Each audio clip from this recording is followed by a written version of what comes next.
कक्षा 9 के फिजिक्स के चैप्टर के बारे में पढ़ेंगे कि फिजिक्स में सिलेबस कितना क्या है। तो कक्षा 9 में आपके 5 चैप्टर दिए गए हैं।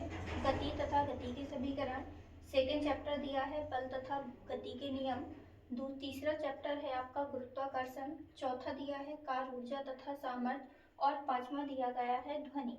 ठीक, अब इनके अंदर हमें क्या क्या पढ़ना है हम ये भी देख लेते हैं। पहला चैप्टर आपका दिया है गति तथा गति के समीकरण।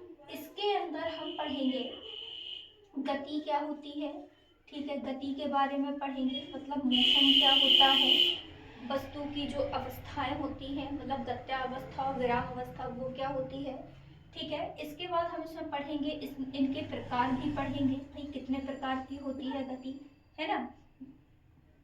फिर पढ़ेंगे हम दूरी हो गया, विस्थापन है आपका, ठीक है, चाल है, त्वरण है, ये सब इसमें हम पढ़ेंगे। और इसके बाद गति के समीकरण जो बहुत ही इम्पोर्टेंट है, वो ये मान के चलिए कि पेपर में आपका आता ही आता है।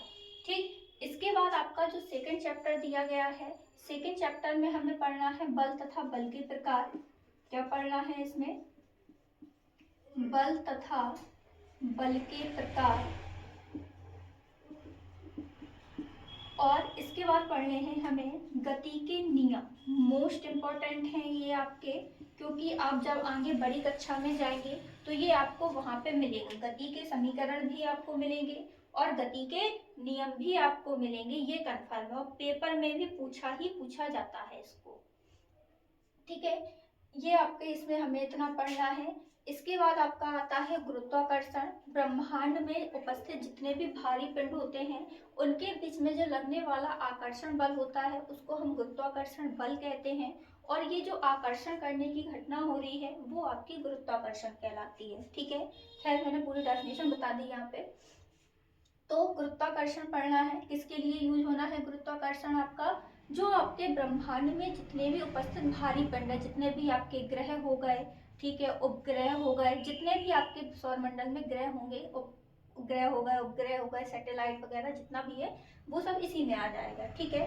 चौथा चैप्टर दिया है कार्य ऊर्जा सामर्थ्य। कार्य किसको कहते हैं कि व्यक्ति कितना कार्य करे, तो फिजिक्स की भाषा में उतना कितना कार्य किया है। दैनिक जीवन में तो हम लोग थोड़ी सा इधर से उधर कर देते हैं तो आपका कार्य मान लेते हैं कि हमने इतना कार्य कर लिया, ठीक है, पर लेकिन फिजिक्स में ऐसा नहीं होता। ठीक, तो कार्य क्या है, ऊर्जा क्या है, सामर्थ्य क्या है, ठीक है, ऊर्जा के प्रकार कितने होते हैं, ऊर्जा को हम अगर एक रूप से दूसरे रूप में बदलना है तो कैसे बदलेंगे, ठीक है, ऊर्जा को कभी हम नष्ट कर सकते हैं या नहीं कर सकते हैं, तो ये सब आपके हम इनके बारे में डिटेल से बिल्कुल इस चैप्टर में पढ़ेंगे।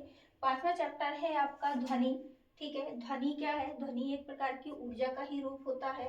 ध्वनि ऊर्जा का रूप है, इसके जो कण होते हैं, कंपन के कण होते हैं वो माध्यम के कैसे चलते हैं, ये सारी डिटेल हम इसमें पढ़ेंगे। ध्वनि के गुण क्या है, तो हम इन पांचों चैप्टरों को बिल्कुल डिटेल से पढ़ेंगे। और ये आपकी क्लास कल से बिल्कुल पर डे चलेगी आपकी, रोज आपको एक एक क्लास मिलेगी आप, ठीक है, और बहुत ही हम इसको डिटेल से पढ़ेंगे।